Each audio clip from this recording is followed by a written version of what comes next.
آلک وصحابک یا سیدی یا حبیب اللہ صلاۃ والسلام علیک یا سیدی یا خاتم النبیین وعلی آلک وصحابک یا سیدی یا رحمت للعالمین۔ اللہ رب العزت کی حمد و ثنا، درود و سلام لا محدود امام الانبیاء و سید الانبیاء صلی اللہ علیہ وآلہ وسلم کی ذات اقدس کے بعد نہایت ہی محتشم معزز و محترم احباب ملت اسلام، طالبین حق و عرفان ذوی الاحتشام برادر اسلام، اللہ رب العزت کا بے حد لا متناہی بے حساب شکر ہے جس نے ہم سب کو اپنے عظیم گھر میں عظیم دن میں اپنی فرما برداری کی خوبصورت راہ نصیب فرمائی۔ اللہ کی حضور دعا ہے اللہ تعالیٰ تا حیات ہم سب کو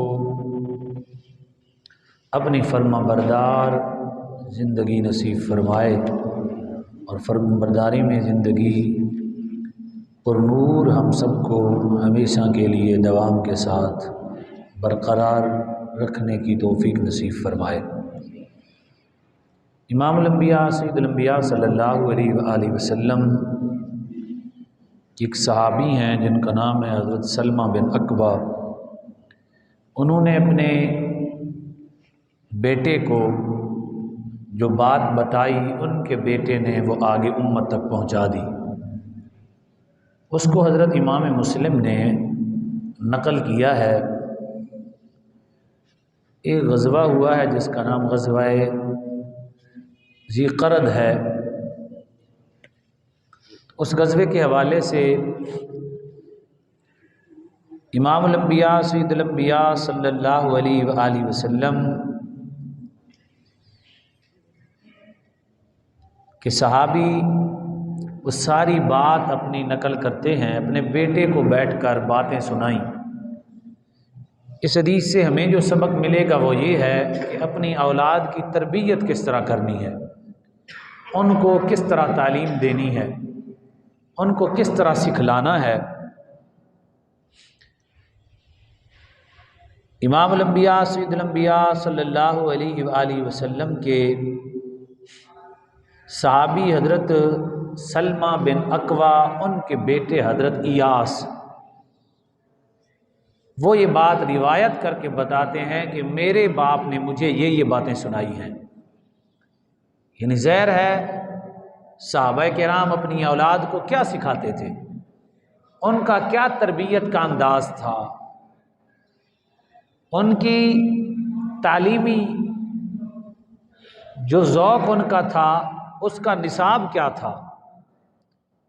صحابہ نے جو اپنی اولاد کو پڑھایا اس تعلیم کا نصاب کیا تھا، اس کا مضمون کیا تھا، وہ طرز کیسی تھی، وہ طریقہ کیسا تھا۔ تو آج ہم نے ایک ہی حدیث سے وہ سمجھنے کی کوشش کرنی ہے۔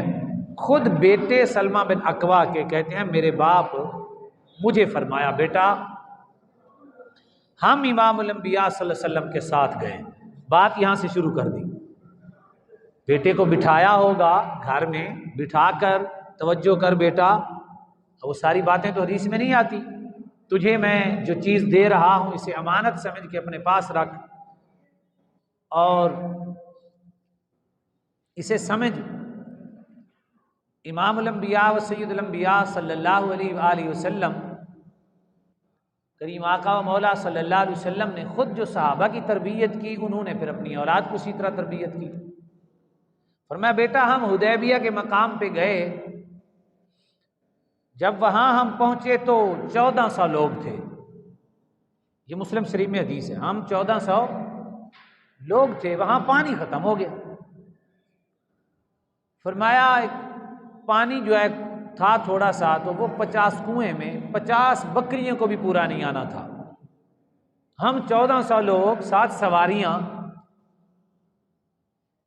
تو کہنے لگے بیٹا ہمارے آقا ایسے تھے کہ حضور نے اپنے لعاب دہن کو، اپنے دہن مبارک سے، منہ مبارک سے نکالا، کنویں میں ڈالا، کنویں کو جوانی آ گئی، حدیث میں لفظ ہے جوش مارنے لگ گیا۔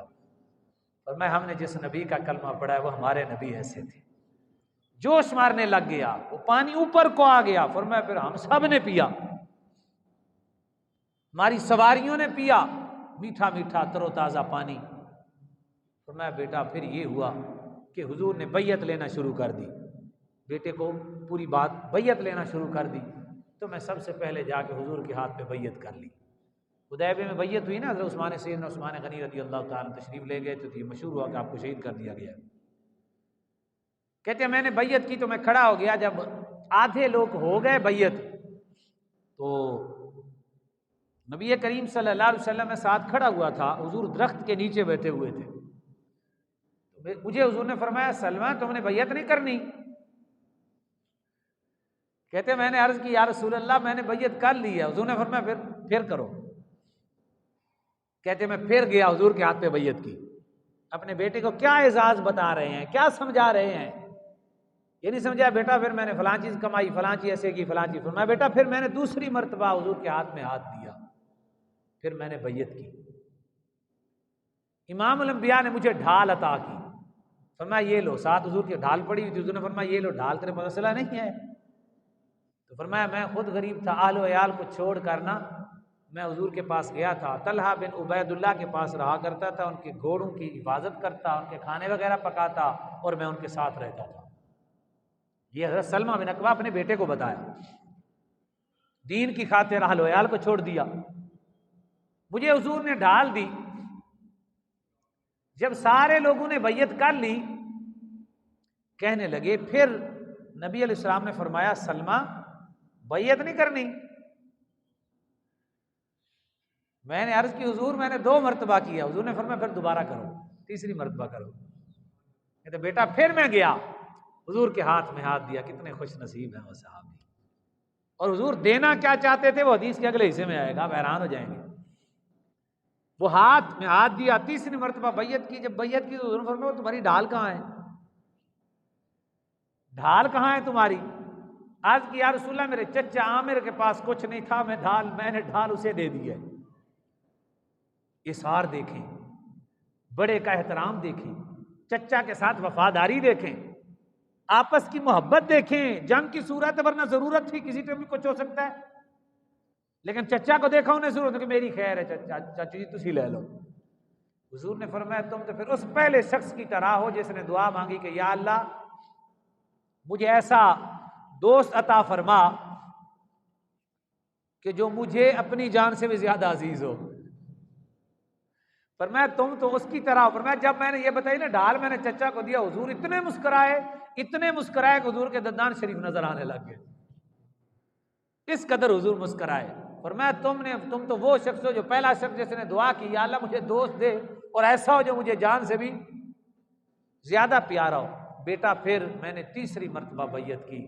کتنی خوش نصیبی ہے سلمہ تیرے اس ہاتھ کی جو بار بار ہمارے نبی کے ہاتھ میں جاتا رہا، اور حضور اسے عنایات فرماتے رہے بار بار۔ یہ ان کو وید شخصیت ہیں، ہر صحابی کا نرالا مقام ہے، یہ وید شخصیت ہے۔ نام یاد کر لیں، سلمہ بن اکوع، آخر میں عین ہے، سلمہ بن اکوع ان کا نام ہے۔ 3 مرتبہ حضور نے اپنی 2 مرتبہ خود 1 مرتبہ بیعت کی، 2 مرتبہ حضور نے اپنی چاہت کے ساتھ ان کو بیعت کی، اور جو بیعت کے ثمرات آئے وہ پھر آپ نے دیکھنے ہیں۔ کہتے ہیں کہ پھر اس کے بعد جیسے ہماری بیعت ختم ہوئی تو اوپر سے صلح ہونا شروع ہو گئی، صلح حدیبیہ ہوئی، صلح ہو گئی۔ تو ہم جو ہے ساتھ ایک درخت تھا اس کے کانٹے صاف کیے، نیچے سے صفائی کر کے ہم سو گئے۔ سوچیں ذرا کیسے وہ عظیم لوگ تھے، کانٹے صاف کر زمین پر لیٹ گئے۔ وہ لوگ جن کی صفات کو اللہ کا قرآن بیان کرتا ہے، جن کے لیے اللہ فرماتا ہے رضی اللہ عنہم ورضوا عنہ فمنہم من ينتظر، اللہ فرماتا ہے فمنہم من قضى نحبہ ومنہم من ينتظر، اللہ فرماتا ہے میں ان سے راضی ہوں وہ مجھ سے راضی ہیں، یہ وہ لوگ ہیں جو انتظار میں کھڑے ہیں کب باری آتی ہے ہم اپنی جانوں کے نذرانے پیش کریں۔ اللہ فرماتا ہے جن کو اللہ نے اپنی جماعت فرمایا، جنہیں حزب اللہ کا لقب، آج تو ہم جماعتیں بناتے ہیں خود نام رکھتے ہیں، جنہیں حزب اللہ کا لقب اللہ نے عطا فرمایا، وہ لوگ عظیم لوگ سوئے ہوئے کہاں ہیں؟ کانٹے سیدھے کیے، صاف کیے، جھاڑی صاف کی، درخت کے نیچے کہتے ابھی ایسے سونے ہی لگے تھے تو وہ جو کفار تھے چند چار لوگ تھے، کہتے ہیں وہ آئے اور حضور کے بارے میں وہ غلط باتیں کرنے لگ گئے، کہتے میں اب صلح ہو گئی تھی مجھ سے سویا نہ گیا، میں وہاں سے اٹھے، ہم اگلے درخت کے نیچے جا کے ہم نے پھر صفائی کی، ہم جا کے وہاں سو گئے۔ کہتے ہیں جب میں جا کے وہاں سو گیا، جب وہاں پہنچا ہم سوئے، ابھی مجھے نیند آئی تھی، تو کہتے ہیں کہ اتنی میں مجھے ایسے آواز آئی کہ ابن زنیم کو قتل کر دیا گیا ہے، ابن زنیم کو قتل کر دیا۔ کہتے ہیں میں جلدی سے اٹھا، دیکھا تو وہ لوگ سوئے ہوئے تھے، اسلحہ ان کا لٹکا ہوا تھا، چار لوگ تھے۔ کہتے ہیں میں جلدی سے گیا ان کے اسلحے کو پکڑا، ساتھ میں نے تلوار اٹھائی، میں نے کہا اگر تم اٹھے نا، جس کا بھی کوئی عضو اوپر ہوا تو میں اس کے جسم کا وہ حصہ اڑا دوں گا جس میں آنکھیں ہیں، یعنی سر قلم کر دوں گا، وہ حصہ اڑا دوں گا جس میں آنکھیں ہیں۔ کہتے ہیں میں نے چاروں کو سلمہ بن اکوا، ایسے حضور نے بیعت کی، قوت دیکھیں کتنا آ گئی، شجاعت دیکھیں کتنا آ گئی، حضور یہ بیعت اندر سے حضور نے یہ نور عطا فرمایا۔ جب اللہ کے نبی کسی کو مرید کرتے ہیں نا بار بار، اسے پھر یہ طاقت عطا فرماتے ہیں، اللہ انہیں یہ شجاعت عطا فرماتے ہیں۔ چاروں لوگوں کو میں نے سے دبوچ لیا، ان کا اسلحہ میں نے پکڑا، سیدھا حضور کے پاس، کہتے ہیں جیسے ہی میں پہنچا تو میرا چچا 70 لوگوں کو دبوچ کے لے آیا۔ یہ مسلم شریف میں حدیث ہے، کافر کا سردار بھی ساتھ تھا، 70 لوگ بھی ساتھ تھے، کہتے میرا چچا ان کو لے کے آ گیا۔ کہتے عجیب مسئلہ، جب ہم سامنے لے کے آئے تو ہم نے سوچا بھی آج پھر پکڑے گئے ہیں، انہوں نے ہمارے ساتھ کچھ باتیں بھی کی ہیں۔ امام الانبیاء صلی اللہ علیہ وسلم نے فرمایا فلما دعوهم یکن لهم بدء الفجور وسناہ فعفا عنہم رسول اللہ صلی اللہ علیہ وسلم۔ امام الانبیاء نے فرمایا ابتدا بھی کسی جھگڑے سے گناہوں کی ابتدا ہوتی ہے، ہم نے صلح کر لی ہے، فرماتے ہیں فعفا عنہم رسول اللہ صلی اللہ علیہ وسلم، حضور نے انہیں معاف کر دیا، حضور نے فرمایا ان کو چھوڑ دو۔ اب اپنے بیٹے کو پوری کہانی سنا رہے ہیں، پورا قصہ سنا رہے ہیں، اپنی زندگی کی ہڈ بیتی سنا رہے ہیں کہ ہم نے حضور کی خاطر کیا کیا ہے، ہم نے اپنے آقا و مولا صلی اللہ علیہ وسلم کی خاطر کیا کیا ہے، اور جو انہوں نے ہمیں تعلیم دی ہے ہم نے کیا کیا ہے، تاکہ بیٹے کو پتہ چل جائے کہ اپنے رسول کی کیسے مانتے ہیں، اپنے نبی کی فرما برداری کیسے کرتے ہیں۔